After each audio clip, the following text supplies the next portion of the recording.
Kids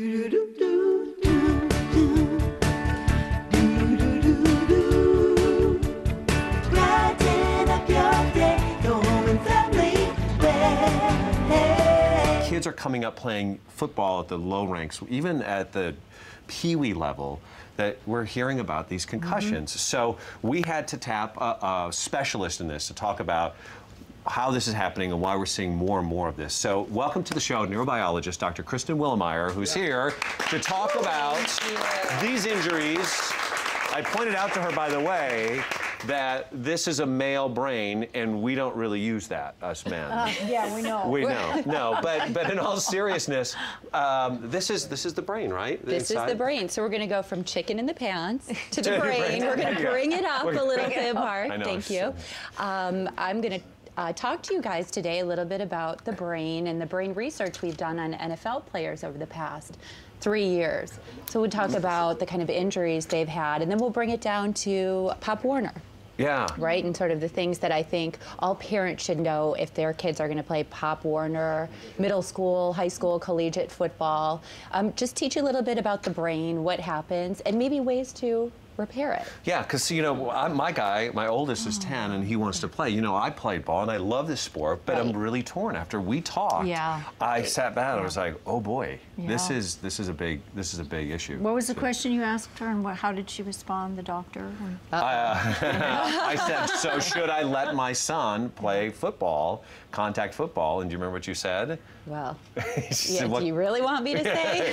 So what kind of future do you see your son having? Right. And I was like, you know, that's a serious, not saying that everybody is going to go down this road, but it's a concern that I have as a parent. You know, I've had many football coaches in my day, from high school all the way through college, and a coach once said this: football isn't a contact sport, it's a collision sport. There's a big difference there, and science has proven that getting tackled at full speed, in the NFL at least, is almost like being, or equivalent to being in a car accident going about 35 miles an hour, which is a high rate of speed. But what does that mean for our kids who are playing football? They're growing up playing this sport from pee-wee all the way through high school and into college. Dr. Kristen Willeumier is here from the Amen Clinic, and she's going to shed some light on some very surprising truths about head injuries and some brain damage that occurs from playing these sports and how it can affect these athletes in real life. So thank you so much for joining us. Thank you so much. I call you Dr. Chris because you've been a friend for so long. We've had so many intriguing conversations about this subject because you know where my passions lie in this.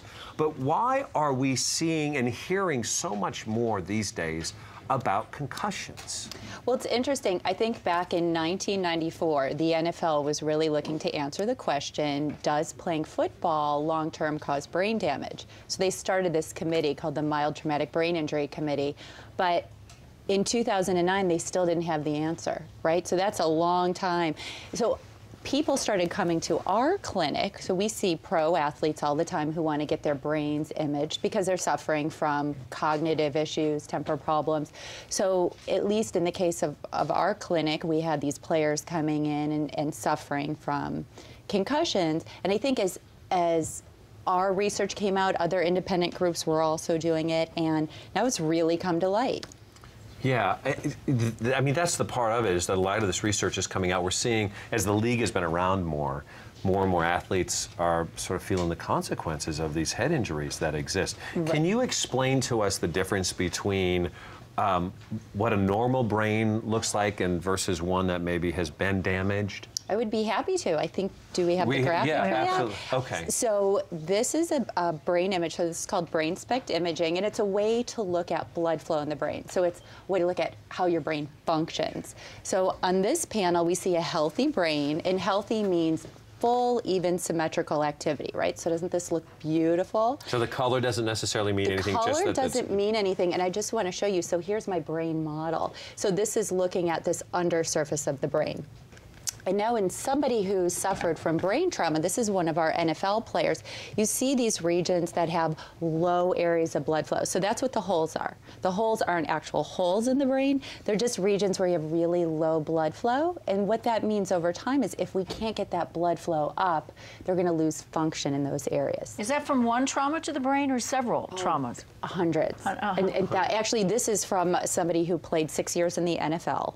So he suffered 6 years. 6 years in the NFL. Really? So he was an offensive guard for the Minnesota Vikings, and this is the result of thousands of subconcussive hits to the brain. Now, this particular player also had several concussions, and when he came to our clinic, he had issues with depression, fatigue, memory problems, dizziness, blurry vision. So these are the types of symptoms that we see in the pro athletes. Well, what happens to the brain, the whole brain, when something like the damaged brains, you see there with all the holes in it, it affects, obviously, your health and your reasoning and your memory and all that. But what other parts of the brain get damaged besides this lower temporal part? Well, we have what we call a classic NFL pattern in the brain. So we see damage to the frontal lobe. So that's this part here. And the frontal lobes, they're here in the front part of the brain. We like to think of that as your brain's CEO. So it allows us to make good decisions in life. And then we see damage here to the temporal lobe. So these are kind of like right at the temples and behind the eyes. So that's important in mood and memory. Could you show us on the brain? Yeah. Oh, I'd love to. So, Mark, would you like to hold my brain? So, it's heavier than mine and much bigger. It is. So when players get hit, right, so a lot of times the hits are coming here. You're seeing this beautiful brain is hitting against the skull at the front part of the skull and the back part. Now, when I take the brain out, these are the frontal lobes that get damaged, right, hitting in the front. That we see there on the screen, that you see here. These areas here are those temporal lobes. And I want you to look here in the brain. You see the skull has these bony ridges that are coming out. So every time a player takes a hit, it's damaging these temporal lobes, right? These it's like getting scratches on them, like big rips? It's like shearing and tearing those cells. Yeah. And then this back part of the brain, here's the cerebellum, this area, which houses 50% of your brain's neurons, that's hitting the back part of the skull. So this is where we see the damage back here. So wait, what's a helmet do if it's not It's a good question, right? So the helmet is really designed to protect the skull from fractures, and it does a great job at that. But again, we've got this beautiful brain that it has fluid, right? It's in fluid, and when you take a hit, a subconcussive hit, and the brain is hitting against the skull, you're getting this damage that's happening repetitively over time. Because it's so aggressively hard when you hit, because isn't that fluid supposed to protect your brain? It is, but again, Mark was talking about how fast the hits are. You know, there's accelerometers that are in these helmets that are actually measuring the force of these impacts. And you've got to think of the cells as very delicate in the brain. They're very delicate. Neurons have these very fine processes. So every time you get the hit, they tear. They shear and they tear. So you need to rehab the brain. You need to rest, right? Okay. You need to give your brain a chance to kind of get back to a more optimal state. All right, so I want to find out, one, if we can repair this damage that occurs. Yes. But on a bigger scope, I want to find out if what's happening in the NFL is also happening to the kids that are playing contact sport at a young age. We're going to bounce those questions off of you when we come back. We are back talking about concussions with Dr. Kristen Willeumier. She's in the AMA Clinic here in Los Angeles.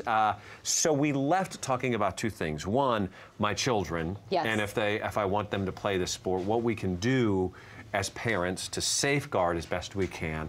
But let's step back for a second. We're talking about an injured brain that has been damaged, an NFL player, whatnot. You know, we can injure a torn muscle, we can fix a broken finger. Can we repair a damaged brain like this? And if so, how? We can, and we've shown that we can do it with our NFL players. So they're real simple strategies you can do, and then they're sort of more complex. The simple things are to start taking omega-3 fatty acids, right? So you hear about dietary changes. The omega-3s allow your brain to repair. So every cell membrane is comprised of the components that are in these omegas. So taking a good fish oil, keeping your weight under control. So why is that important? So obesity can also damage brain function. So fat is like an inflammatory organ, and it can produce free radicals and inflammatory cytokines that can damage the brain. So nutrition is a very important part of this. Yeah, eating clean foods, right? Organic things like plant-based foods, fruits, vegetables, very smart eating. we have supplements that you can take that'll help boost blood flow to the brain and improve acetylcholine, which is the neurotransmitter for memory, and certain antioxidants will protect it. So these are simple strategies. Then you can go to more sophisticated things like neurofeedback, hyperbaric oxygen. These are things that can be done more in a clinical setting. Got it. But even getting good sleep, right? Restorative sleep helps the brain. Refraining from alcohol. I mean, I know they sound so simple, but these are things people need to be reminded of. They're things that we should just choose anyway, right? Yeah, it makes a lot of sense. Because I'd like to have some good sleep. Sleep is essential. Okay, so look, you know, my son Kai, who's 10, yes, you know, he watches me watch football and we talk the game and he wants to play. And he started playing flag this year, which is great. He's understanding the strategies of the game. Good. But he wants to bump it up and see how the pros do it. He wanted the pads and the helmet for Christmas. And I'm like, ugh. So what, as a parent, do I want to consider and look for if I do send him down this road? Because I'm hesitant at this point. Should I be aware of, and can I safeguard him? Well, I think that's a great question, and as this research is coming to light, I think parents can get more involved. So I think as a dad, you can actually go to his practices and watch how his coach is teaching him how to play, right? Is he hitting with his head, right? How are they teaching the kids how to tackle? Is your coach certified in being able to notice if a child has a concussion, when to pull them out? So these are the sorts of things that I would be looking at if I was a dad, right? And if I was mom, I would be giving my son good nutrients, good food, looking for behavioral changes, looking for, so if your son is playing and has had any concussion, so moms can kind of keep an eye on their kids and notice when things are changing in their mood, their schoolwork is suffering. Fatigue, sensitivity to sound or light. So then you need to go get your child evaluated. Right? So the football is not the only sport that we want to be concerned about, right? No. I don't want to just take this out on football. It's not just football. We're thinking contact sports. Soccer, right? They do that, headers. You've got hockey players. Clearly. Right? Wrestlers, rugby players. So my daughter had a concussion from playing volleyball. Volleyball. I used to ride horses. I've fallen off myself and suffered from subconcussive blows to the head. So cheerleading. Really? Right? Oh, any drop. But I mean, but there are sports. I mean, like the NFL is a contact sport, it's a collision sport, as we said at the top of the show. You know, you see the NFL's now calling more plays where the defensive backs are really hitting these guys. So I assume that's the position you want to steer your kid away from, playing like a lineman, right? Offensive linemen, linebackers. Why is the lineman more? Because you don't really hear about these guys getting hit that hard. Well, the ones that are delivering the blows, you've got to look at which positions are being hit every single play. So, right, offensive linemen are the ones that are taking the most number of hits per game. They hit almost every play, right? Versus a quarterback, right, who's protected. So sometimes. Sometimes right? They get sacked, but they're not at least hitting every single. You're right, and those sacks are horrible. Trust me, I wouldn't want one either. But if you're looking sort of long term, maybe you want to kind of wide receivers better, quarterbacks better, kickers fantastic, right? Better rules about how you hit people. Well, that's it, right? Better rules on how you hit people. Well, that's what she was talking about. Just don't hit with your head, right? Technique is big. Yeah, and how to tackle. Well, listen, I still don't know where I'm going with this with my son. Okay. But it's great to be empowered with the knowledge, to know that if we do go in, to be aware of these things, see that the coach is certified or whatnot, if they really know what they're doing, and if they can recognize if there's been an injury to take them out. So thank you for all this. Thank you so much, Doctor. We really appreciate you stopping by. And by the way, if you want to find out more about what Dr. Willeumier is doing in her research, you can visit the Hallmark website, and we'll have information there for you.